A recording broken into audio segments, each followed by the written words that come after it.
절기가 있었습니다. 유월절, 초막절, 그리고 맥추절입니다. 우리나라에 설이 있고 추석이 있는 것처럼 이스라엘 민족에도 명절이 있는데 그것을 절기라 표현하고 이렇게 3대 큰 절기를 지키는 그 가운데 하나가 바로 맥추절입니다. 이 맥추절에 근거하여서 오늘 이 시대를 사는 우리들이 지키는 주일을 맥추감사주일이라고 합니다. 우리는 예수 그리스도께서 오신 이후로 구약에서 지켰던 이스라엘 민족들이 지켰던 절기들을 그대로 지키지는 않습니다.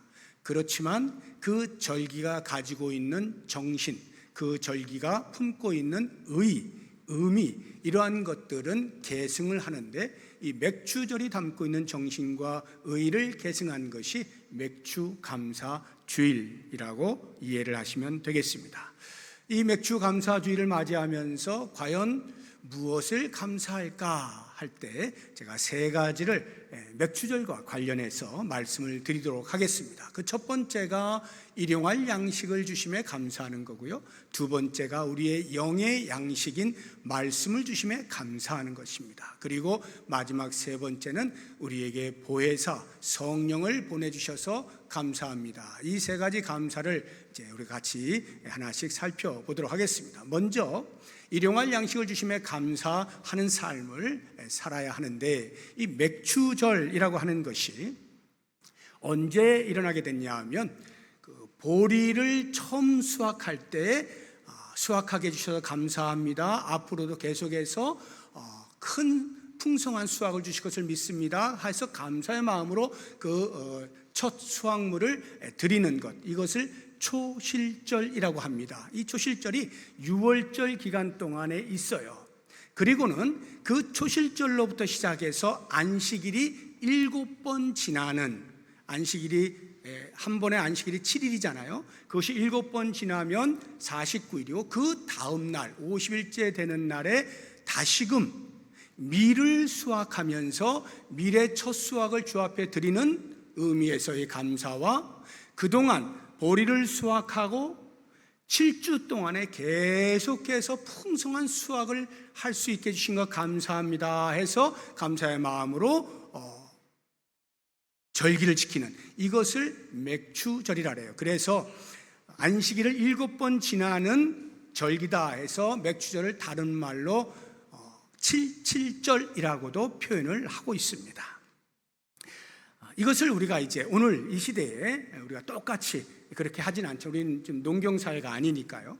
그러면 어떻게 우리가 그 정신을 이어받을 수 있을까 할 때, 우리는 도시에서 이러저러한 이제 직업들을 가지고 수입을 얻고 있습니다. 그러한 수입들에 대하여서 하나님께서 지난 6개월 동안 일터를 통하여 일용할 양식을 얻게 해주셔서 감사합니다 하는 이런 감사의 마음과, 이제 향후 앞으로의 6개월 동안도 또다시 하나님의 은혜로 일용할 양식을 주실 것을 믿고 감사합니다 하는 마음으로 드리는 것, 이것이 이제 맥추감사주일에 우리가 절기 헌금을 드리는 거죠. 그래서 이 맥추감사주일이 7월 첫 주에 있는 거예요. 지나간 6개월에 대한 감사와 앞으로의 6개월에 대한 기대를 하면서 하나님께 감사의 예물을 드리는 것이 맥추감사주일이다 하는 것입니다. 이렇게 감사를 드릴 때 물론 노동은 내가 하는 거죠. 내가 열심히 노동을 해서 일용할 양식을 얻는 거예요. 그렇지만 성도는 내가 해서 얻었다라고 말하지 않죠. 하나님의 공급하시는 은혜로 일용할 양식을 얻었다라고 고백을 해요. 그것은 원래는 그렇지 아니한데 신앙적으로만 그렇게 표현한다는 뜻이 아니라 실제로 하나님이 공급하여 주시지 아니하면 내가 아무리 열심히 일을 해도 수입을 얻을 수 없다는 것을 고백하는 거예요. 이스라엘 민족이 농사를 얼마나 열심히 지었겠어요. 자기의 자녀들 먹고 살게 하려면 열심히 농사를 하잖아요. 그럼에도 불구하고 하나님께서 하늘문을 여시고 천수, 하늘에서 내리는 물, 비를 주시지 않으면 이른 비와 늦은 비와 이슬로 하나님이 부어주시지 아니하면 아무리 인간이 땅에서 노력을 해도 농사의 열매를 맺을 수가 없죠. 그래서 하나님이 공급하셨다 이렇게 고백하며 감사를 하는 거거든요. 그렇다고 하면 우리의 삶도 역시 마찬가지로 내가 열심히 노력해서 월급을 얻는 것이고 수입을 얻는 것이지만 순간순간 내가 알게 또는 모르게 하나님의 도와주시는 손길을 통하여 그렇게 얻을 수 있게 됨에 대하여 인지하고 그 하나님께 감사하는 것입니다. 그런데 이렇게 일용할 양식을 얻는 중에 당연히 우리가 베푸시는 하나님의 은혜, 공급하시는 은혜에 감사해야 되는데 감사가 어려운 경우가 있어요. 언제일까요? 내가 예를 들어 1,000원을 벌면 한 달을 살 수 있다 가정하는 겁니다. 1,000원을 벌면 한 달을 살 수 있다 이렇게 예상을 하고 열심히 일을 했는데 800원을 벌었어요. 그러면 200원이 부족하잖아요. 그 부족함을 느끼게 되는 순간 감사의 마음이 잘 생기지 않는 것입니다. 나는 1,000원이 필요한데 하나님이 1,000원을 공급해 주셔야 되는데 왜 800원만 주셨지? 하고는 그 부족한 200원 때문에 내 마음에 하나님을 향한 감사가 잘 생겨나지 않게 되는 것입니다. 물론 우리는 성도기 때문에 그것으로도 하나님 800원이나마 수입을 얻게 해주셔서 감사합니다 라는 마음이 없지는 않아요. 그러니까 전면적으로 부정하지는 않는다 이 말이에요. 그럼에도 그 부족한 것을 느껴질 때는 진정한 마음으로 감격스러워서 하나님 너무 고맙습니다 하는 마음으로 감사가 잘 나오지 않게 되는 것입니다. 이것은요 정말 부족해서 그럴까? 그것보다는 오히려 더 깊은 내면을 들여다보면 오히려 하나님을 향한 우리의 신뢰가 부족하기 때문에 그 부족분에 대하여서 하나님이 채우시지 않았다는 생각을 하게 되어지고 그래서 내 마음에 부족하게 느껴지니까 감사가 나오지 않는 거예요. 만약에 나는 1,000원을 생각했는데 800원을 얻게 되었을 때 그것조차도 하나님의 뜻이 있구나. 하나님께서 이 800원으로 충분하다고 말씀하시는 거구나. 이렇게 여기면 비록 200원이 내가 예상했던 것보다 덜 수입이 되었다 할지라도 얼마든지 그 속에서 충분한 감사를 할 수가 있게 되는데 그 자체를 인정하지 않으니까 다시 말해서 하나님을 향한 절대적인 신뢰가 부족하다 보니까 내가 예상한 것보다 수입이 적을 때는 감사가 잘 되지 않는 거예요. 그래서 우리에게 정말 중요한 것은 일용할 양식을 얻을 때마다 우리의 마음에 그것이 얼마만큼의 양이 되든지 상관하지 아니하고 공급하시는 하나님의 은혜에 대하여 감사하기 위해서는 내 마음에 자족이 있어야 돼요. 자족, 스스로 족한 줄 아는 마음이 있어야 되는데 사도 바울이 그래서 빌립보교의 성도들에게 나는 어떠한 경우에도 자족함을 배웠다 이렇게 이야기하거든요. 빌립보서 한번 보겠습니다. 4장 11절 이하에 내가 궁핍함으로 말하는 것이 아니니라 어떠한 형편이든지 나는 자족하기를 배웠노니 나는 비천에 처할 줄도 알고 풍부에 처할 줄도 알아 모든 일 곧 배부름과 배고픔과 풍부와 궁핍에도 처할 줄 아는 일체의 비결을 배웠노라. 이 자족의 비결을 배워야만 감사가 가능해지는데요. 자족한다는 말을 이렇게 오해하시면 안 돼요. 내가 일을 안 해요. 게을러요. 그래가지고 수입이 별로 없어요. 그런데도 불구하고 난 괜찮아 하고 자기 게으름의 합리화를 위하여 자족을 말하면 안 됩니다. 또는 얼마가 벌렸든지 간에 나는 그거 갖고 그냥 살 거야. 대충 그냥 되는 대로 살 거야 하는 그것을 위하여 자족을 이야기하면 안 됩니다.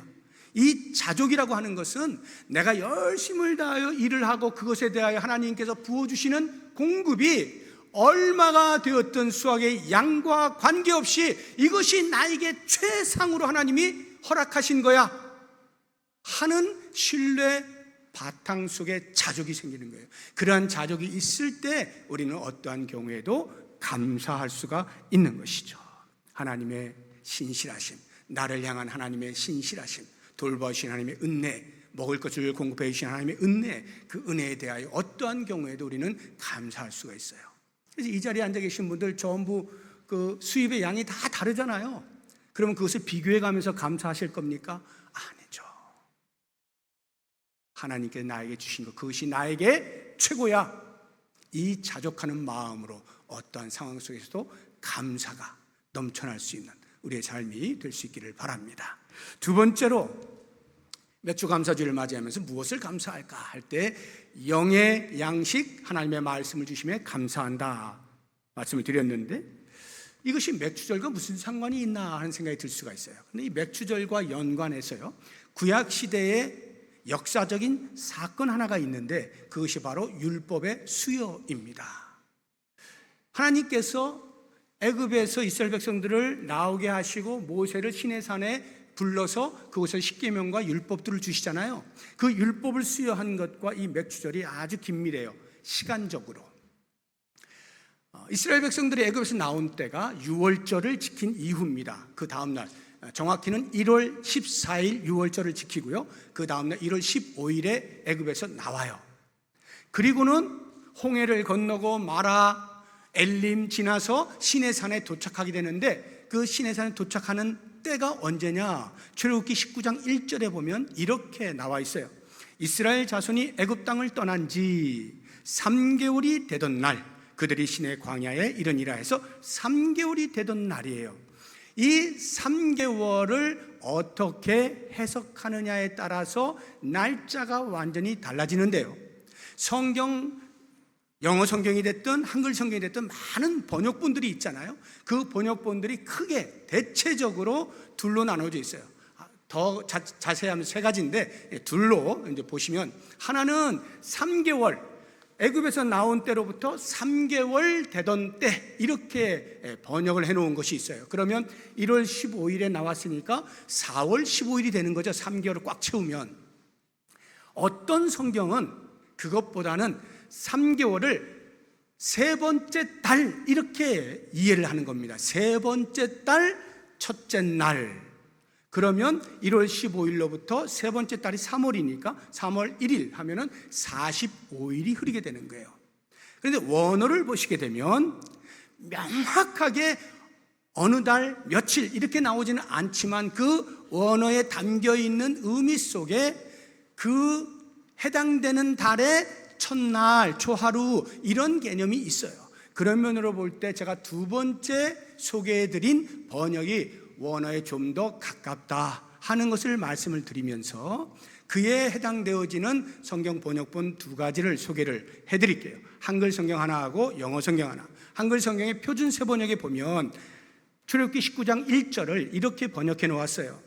이스라엘 자손이 이집트 땅에서 나온 뒤, 그 다음 보시면 셋째 달 초하룻날 3월 1일 바로 그날 그들은 시내 광야에 이르렀다 해서 정확하게 이렇게 번역을 해놓았고요, 이것과 똑같은 의미로 우리가 많이 보고 있는 영어 성경인 NIV를 보시게 되면 On the first day of the third month, 세 번째 달 첫째 날, 이렇게 번역을 해놓았어요.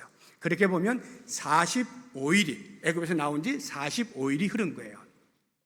근데 맥주절은 언제 지낸다고요? 6월절로부터 해가지고 안식일이 7번 지난 7.7절 해서 7.7절 그 다음 날이라 했잖아요. 50일 되는 그때라 했잖아요. 그러면 45일이 지나서 이제 시내 광야에 정착을 했단 말이죠. 그럼 거기에서 모세가 그날 곧바로 시내산에 올라가가지고 곧바로 하나님으로부터 율법을 받은 것이 아니고요, 올라가서 하나님 말씀을 듣고 내려와서 이스라엘 백성들에게 전달하고 이스라엘 백성들의 반응을 다시 올라가서 하나님께, 하나님 우리 백성들이 이렇게 대답했어요 이야기하고, 이렇게 왔다 갔다 몇 번을 한 거예요. 전체적으로 보면 한 8번 정도를 왔다 갔다 합니다, 모세가. 그 가운데 4번째 정도의 십계명과 율법을 받게 되거든요. 그 4번째 정도를 사건과 날짜를 이렇게 추적을 해보면 대략 50일째가 되는 거예요. 그래서 6월절이 지나 7번 안식일 지나고 그 다음 날인 50일째 되는 이 맥주절과 관련해서 바로 그때 하나님께서 율법을 수여하셨다라고 하는 거죠. 왜 하나님이 율법을 주셨을까요?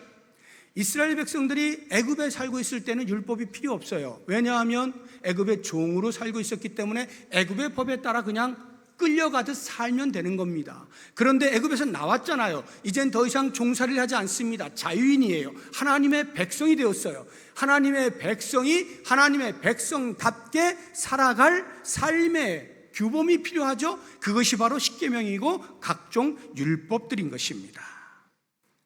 종의 신분이 아닌 자유자의 신분으로 살아가는 자유자로서의 걸맞는 삶을 위하여 하나님께서 율법을 주신 거예요. 그런데 그 율법이 없었다면 어떤 일이 벌어졌을까 생각해 보세요. 비록 그들이 자유인으로 광야에 나왔지만 또는 가나안 땅으로 이제 들어가게 될 것이지만 율법이 없다면 그들은 아마도 애굽에서 오랫동안 몸에 익혀 있던 그 종의 습성들을 버리지 못한 채 계속 그렇게 살게 되었을 거예요. 바로 그것을 깨부수고 하나님의 백성으로서의 자유인답게 그 수준에 맞게 살게 하시기 위해서 율법을 수여해 주셨다라고 하는 거예요. 그래서 율법은요, 이스라엘 백성들에게 이거 해라 저거 하면 안 돼 하고 어떤 제약과 굴레를 씌워주는 것이 아니라 하나님의 백성다운 그 수준에 걸맞은 삶을 위한 하나님의 배려라고 하는 것을 알 수가 있어요. 그러니 당연히 우리가 감사해야 되겠죠. 또 다른 하나는요, 율법을 주신 이유가 이제 가나안 땅으로 들어가게 되어지면 농사를 해서 정착을 하니까 농사를 해서 물질의 풍요를 누리게 될 거 아닙니까? 그럴 때 그 물질의 풍요로 인하여서 하나님을 잊어버리게 되지 않을까 하는 염려로 하나님이 말씀을 주시거든요. 실제로 하나님이 그렇게 걱정을 하셔요.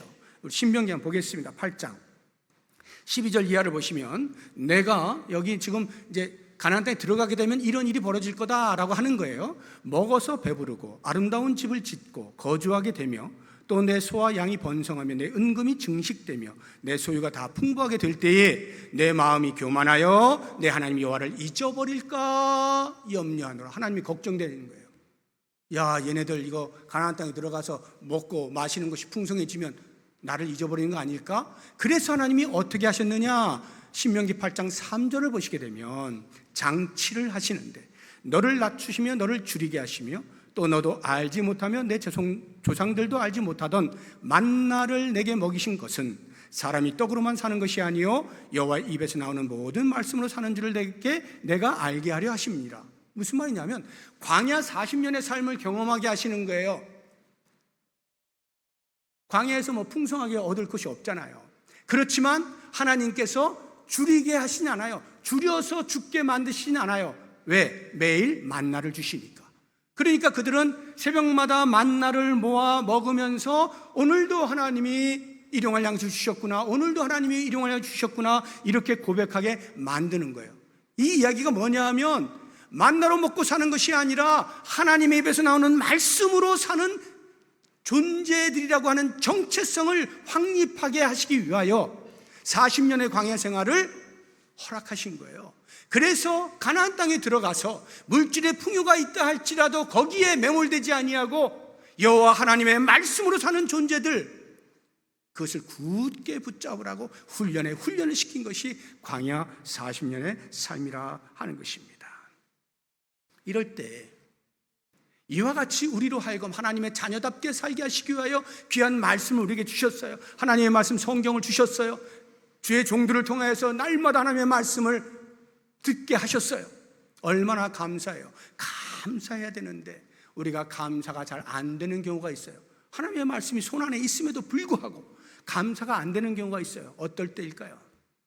분명히 말씀을 보고 말씀을 듣는데도 불구하고 우리의 마음에서 뜨거운 감사가 나오지 않는 이유는 하나입니다. 그 하나님의 말씀을 선택하여 청취하는 거예요. 내가 듣기 좋은 것만 골라서 듣는 거예요. 듣기 싫은 거, 그런 것들은 귀를 닫아버리는 거예요. 이렇게 선택하여 청취를 하게 되어지면 마치 음식을 편식하는 아이들이 영양실조 걸리는 것처럼 우리가 영적인 영양실조에 걸리는 거예요. 영적인 기근을 만나는 거예요. 그렇게 되면 우리의 내면이 무질서하게 됩니다. 삶이 무질서하게 돼요. 불안해져요. 평안이 없어요. 그러니까 불평이 나와요. 불만이 나와요. 원망이 쏟아집니다. 그리고 나에게 일어나는 모든 일들에 대한 책임은 다 다른 누군가 때문에 또는 다른 무엇 때문에 일어나는 거예요. 쟤 때문에 안 되고 이것 때문에 안 되고 그래서 내가 이 모양 이 꼴이야 하고 계속 불평만 나오는 거예요. 하나님의 말씀에 풍성한 은혜가 있음에도 불구하고 그 안에서 진정한 감사를 누리지 못하는 것은 그 하나님의 말씀이 나에게 쓰면 뱉어버리고 달면 삼키는 이런 편식을 하기 때문에 그렇다. 그러므로 사랑하는 성도 여러분, 이 하나님의 말씀은 우리가 천국으로 가는 삶의 안내서이고 설명서예요. 그 하나님의 말씀은 놓칠 것이 하나도 없어요. 쓰면 쓴 대로 그것이 나에게 약이 되는 거예요. 달면 단대로 유익한 거예요. 무엇이 되었든지 그대로 흡수할 때 거기에서 하나님의 말씀으로 말미암아 변화되어지는 자기의 삶을 보게 되어지고 그로 인하여서 감사치 아니할 수 없게 되는 거죠. 우리의 삶 가운데 하나님의 자녀답게 살아갈 수 있도록 베푸르신 놀라운 하나님의 은혜, 이 성경, 주의 말씀을 듣는 것에 감사가 넘쳐나는 우리의 삶이 될 수 있기를 바랍니다. 마지막 세 번째로 맥주 감사주의를 맞이해서 우리가 감사할 것, 무엇 때문에 감사하는가? 보혜사 성령을 보내주셔서 감사하다 하는 건데 이건 또 맥주절과 어떤 관계가 있을까? 제가 앞서서 율법 수요는 구약시대의 맥주절과 관련되어진 역사적 사건이라고 소개를 해드렸잖아요. 이제 신약시대의 맥주절과 관련되어진 역사적 사건을 하나 소개를 해드리겠습니다. 그것은 바로 성령 강림입니다. 성령 강림. 성령이 언제 강림하시죠? 오순절 때, 초대교회 오순절 때. 사도행전 2장을 한번 보겠습니다. 1절 이하를 보시면 오순절 날이 이미 이름에 그들이 다 같이 한 곳에 모였더니 2절 호련히 하늘로부터 급하고 강한 바람 같은 소리가 있어 그들이 앉은 온 집에 가득하며 마치 불의 혀처럼 갈라지는 것들이 그들에게 보여 각 사람 위에 하나씩 임하여 있더니 그들이 다 성령의 충만함을 받고 성령이 말하게 하심을 따라 다른 언어들로 말하기를 시작하니라 해서 오순절 날 모여있는 공동체에 성령이 임하게 되는 것입니다. 이 오순절, 순이라는 게 열을 말하는 거거든요. 열이 5개 있다 해서 50일째. 그래서 맥주절의 또 다른 명칭이 오순절이에요. 그럼 제가 이제 앞서 소개를 해드릴 때 맥주절의 또 다른 말들, 초실절도 있고 칠칠절도 있고 오순절도 있다는 것을 아시겠죠? 이 오순절에 성령이 강림하시는 거예요. 한번 생각해 보세요. 그 당시에 예수님께서 제자들 12명을 부르잖아요. 뭐 그 외에도 이제 많은 제자들이 예수님을 따라다녔습니다만 아무튼 그 12명의 제자들 생각해 보면 그 몇몇이 제대로 된 제자가 별로 없어요. 거의 배운 바가 없는 사람들이고요. 직업도 뭐 어부고요. 뭐 세리고요. 이렇게 뭐 사람들로부터 인정받으면 야 과연 예수님의 제자 될 만해 라고 말할 만한 사람이 없습니다. 아주 연약한 존재들이었어요. 그러한 존재들을 예수님이 부르셔서 갈고 닦아서 예수님의 제자로 삼으신 거예요. 그래서 3년 6개월 동안 훈련시키셨어요. 그런데요, 그 훈련의 결과가 어떻습니까? 예수님께서 십자가에 죽으신다라고 하니까 전부 다 알아듣지를 못해요. 실제로 예수님이 십자가에 돌아가시게 되니까 다 도망가지 않습니까? 그 정도로 그 사람들은 연약한 거예요. 줏대도 없어요. 의리도 없어요. 신념도 없어요. 무슨 철학이 있는 것이 아니에요. 눈에 보이는 대로 자기에게 유익하다 싶은 것만 붙잡는 거예요. 3년 6개월을 훈련했어도 그 모양이단 말이죠. 그런데 그 제자들이 부활하신 주님을 만나죠. 그때부터 다시금 불이 붙기 시작합니다. 의욕이 생겨나기 시작합니다. 야, 예수님이 진짜 살아나셨네? 그렇다면 이전에 예수님으로 인하여서 뭔가 꿈틀거리고 할 만한 그런 의욕들이 이제 다시 생겨나면서 그래, 한번 부활하신 주님과 함께 다시 한번 해보자. 으쌰 하는데 40일이 되니까 예수님이 어떻게 해요? 얘들아, 나 이제 더 이상 너희들과 함께 있을 수 없어. 나 하나님 아버지의 품에 가야 된다. 천국 가야 돼. 승천해야 돼. 하고는 갑자기 가시는 거예요. 대신에 성령이 오실 거니까 그 성령님과 함께 열심히 살아라 하고는 40일 만에 올라가시는 거예요. 그때 제자들의 마음이 어땠을까요? 아, 예수님이 이제는 제가 흔들림 없습니다. 단단합니다. 걱정 마시고 그냥 올라가세요. 제가 나머지 일 다 알아서 할게요. 이렇게 했을까요? 그들의 삶을, 그들의 그 반응을, 그들의 마음 상태를 우리가 짐작할 수 있는 그런 내용을 한번 보도록 하겠습니다. 사도행전 1장 9절 이하에 보시면 이 말씀을 마치시고 성령이 임하실 거야, 너희들이 나의 증인이 되라 하고는 이제 올라가신단 말이죠. 이 말씀을 마치시고 그들이 보는데 올려져 가시니 구름이 그를 가리어 보이지 않게 하더라. 올라가실 때의 제자들이 어떻게 했어요? 자세히 하늘을 쳐다보고 있어요. 올라가신 주님을 바라보고 있단 말이죠. 흰옷 입은 두 사람이 그들 곁에 서서 그 자세히 쳐다보는 뉘앙스가 어떤 것인지를 이 말씀을 통하여 알 수가 있어요. 이르되 갈릴리 사람들아 어찌하여 서서 하늘을 쳐다보느냐? 너희 가운데 하늘로 올려주신 이 예수는 하늘로 가시면 본 그대로 오시리라. 어찌하여 쳐다보고 있어? 그건 무슨 말이에요? 넋놓고 보고 있는 거예요. 가시면 안 되는데요. 지금 한참 뭔가 하려고 그러는데 예수님 가시면 어떡해요? 아이고 이것도 큰일 났네. 이러고 있다 이 말이에요. 제자들이 그렇게 왔다 갔다 하는 이 연약한 제자들에게 오순절에 성령이 임하시는 겁니다. 놀라운 것은요, 성령이 임하신 이후부터 이들이 완전히 달라집니다. 삶이 완전히 달라져요. 예수는 그리스도다 외치기를 주저하지 않습니다. 온갖 위협과 핍박이 오는데도 불구하고 내가 핍박받는 것, 내가 그리스도를 증거함으로 능욕을 받는 것, 그것이야말로 내가 정말로 너무 하나님께로부터 인정받는 거야 기뻐하면서 순교를 불사하는 놀라운 변화를 일으키지 않습니까? 성령이 임하게 되었을 때. 성령이 어떤 분이십니까? 성경에 보면 보혜사라고 표현하고 있어요. 이 보혜사의 원어가 파라클레토스예요. 헬라어로 파라클레토스. 파라라고 하는 게 옆에라고 하는 뜻이에요. 옆에. 클레토스, 돕는다, 대언한다, 위로한다, 이런 말이에요. 그래서 파라클레토스 하면 아주 간단하게 곁에서 돕는 자, 이런 의미예요. 성령이 파라클레토스인데 곁에서 돕는 자, 우리 곁에서 도우시는 분이다, 이런 말입니다. 전능하신 하나님의 영이 우리와 함께 계셔서 우리를 도우신단 말이죠. 우리를 보호하셔요. 우리를 지키셔요. 우리를 위로하셔요. 우리를 격려하셔요. 우리를 독려하셔요. 그리고 우리를 인도하셔요. 어디까지? 천국에 도달할 때까지 계속 인도하시는 분이 성령 하나님이에요.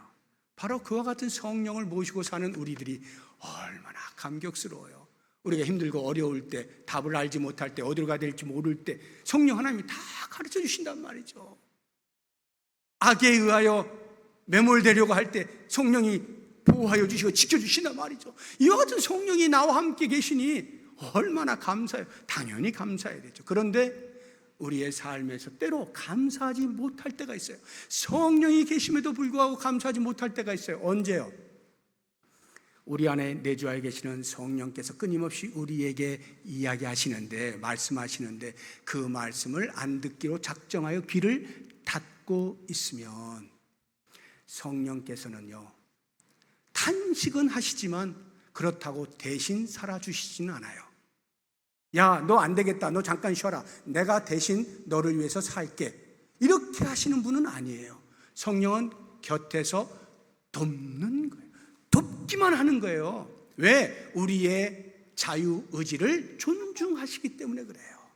만약 그렇지 않으면 뭐 우리의 삶이 필요해요. 그냥 성령이 알아서 다 살아내시면 되지. 그리고는 저 천국 가셔가지고 야, 내가 다 했어. 이리 와 하고 탁 데리고 가시면 끝나는 거 아니에요? 근데 그렇게 안 하신단 말이에요.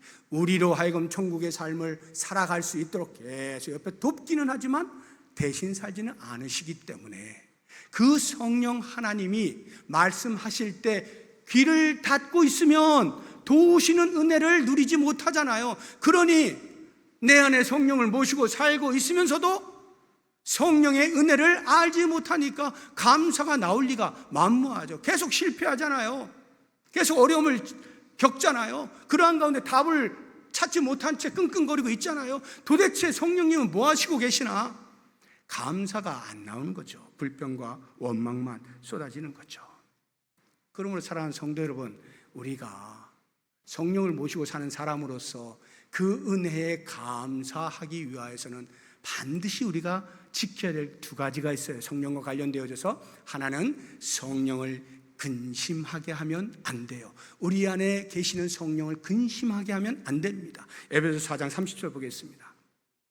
하나님의 성령을 근심하게 하지 말라. 그 안에서 너희가 구원의 날까지 인치심을 받았느니라. 어떻게 하면 성령이 근심할까요? 성령께서 우리에게 알려주셔요. 얘야, 이렇게 해야 되는 거야, 저렇게 해야 되는 거야, 이렇게 해야 되지 하는데 무시해버리는 거죠. 아이, 성령님 잠깐 계세요. 일단 내 삶은 내가 책임지는 거지, 내가 알아서 할게요. 내가 정 어려울 때 성령님 도와주세요 하면 그때나 등장하세요. 이렇게 성령을 무시하면 그게 바로 성령을 근심하게 하는 거예요. 왜? 성령에 따라 살지 않으니까. 당연히 육체의 소욕을 따라 사는 모습을 볼 때 성령 하나님께서 얼마나 마음에 근심이 되시겠어요. 또 다른 하나, 성령을 소멸하면 안 됩니다. 데살로니가전서 5장 19절 보겠습니다. 사도 바울이 이야기합니다. 성령을 소멸하지 말아라. 성령을 소멸한다는 게 무슨 말일까요? 성령께서요, 오순절, 초대교회 당시 오순절에 이 땅에 오셔서 그 이후로는 다시 돌아가시지 않습니다. 계속 머물러 계시면서 예수를 믿고 나의 구세주로 고백하는 사람들의 마음속에 내주하여 계셔요. 그래서 지금도 우리의 마음속에, 각 성도님들의 마음속에 성령이 내주하여 계셔요. 내주하여 계시는데 소멸하지 말라는 게 무슨 말일까? 그 말은 마치 성령이 안 계시는 것처럼 하지 말라는 거죠. 내 안에 계시는 성령이 마치 안 계시는 것처럼.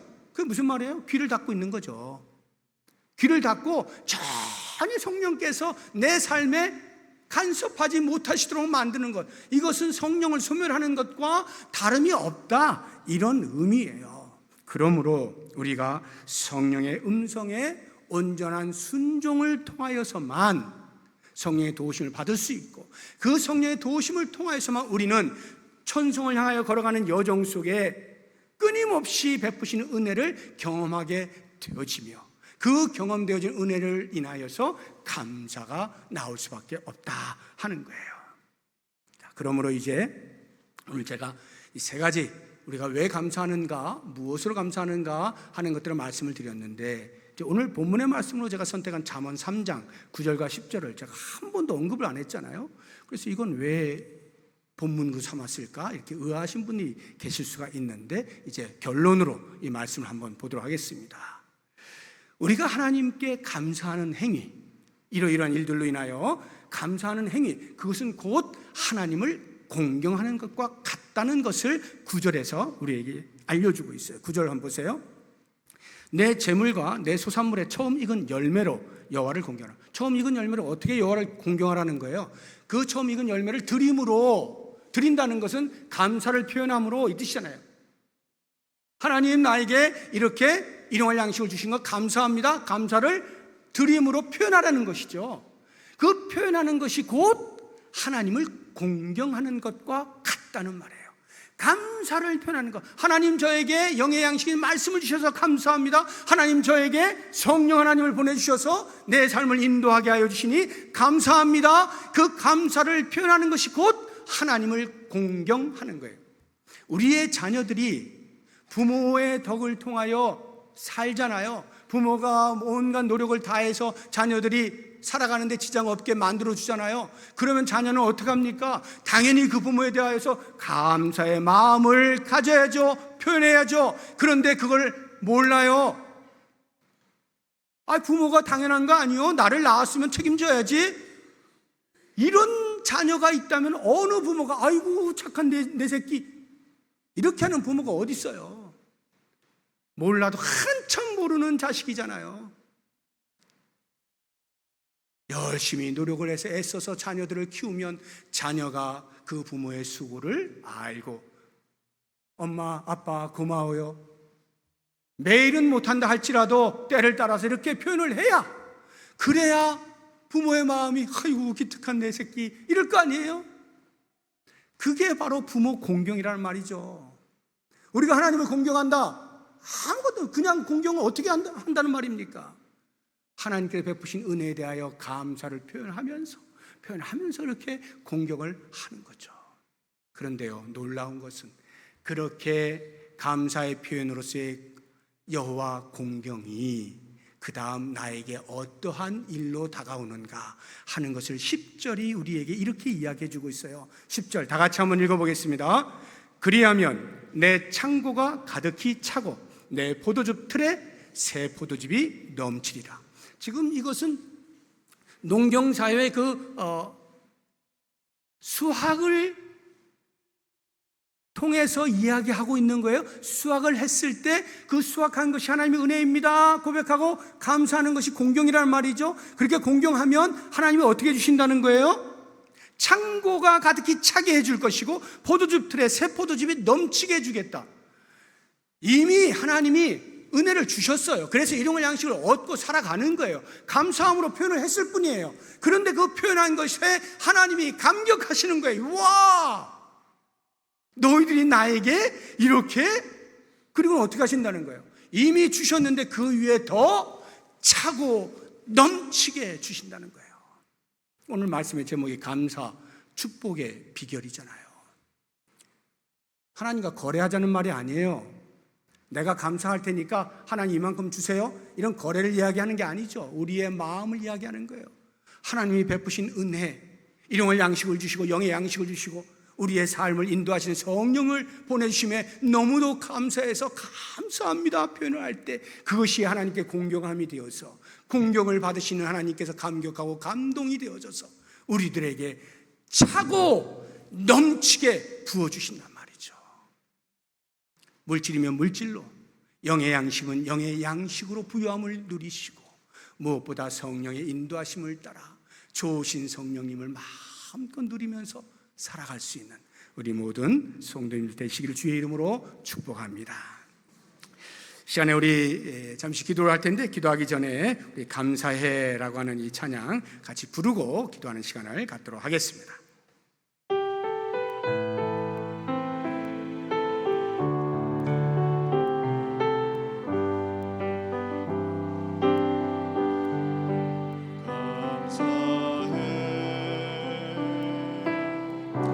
시험이 닥쳐올 때에 주께서 인도하시니 두려움 없네. 또 감사해.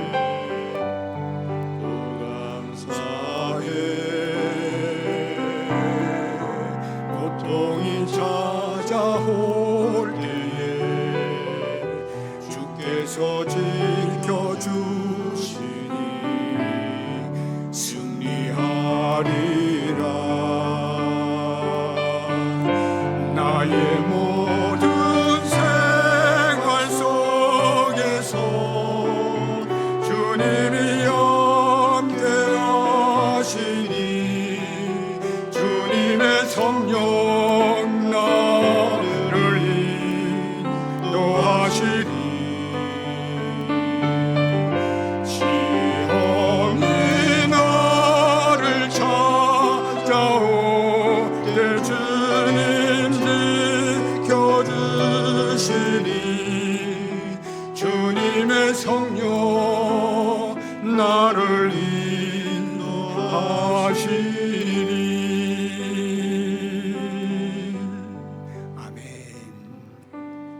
오늘 말씀을 생각하면서 감사의 기도를 드리면 좋겠습니다. 지난 6개월 순간순간 일용할 양식을 공급하여 주셔서 감사합니다. 성경을 손안에 두게 하시고 주의 종들을 통하여 말씀을 듣게 하시며 그 안에서 영적인 부요함을 누리게 하심에 감사합니다. 성령 하나님의 도우심으로 여기까지 오게 하신 것 감사합니다. 감사 기도를 드리시고요, 이제 다짐의 기도를 드리실 때는 남은 6개월도 주님의 손에 의탁합니다. 한 해를 마무리할 때 또다시 감사가 넘쳐나게 하옵소서.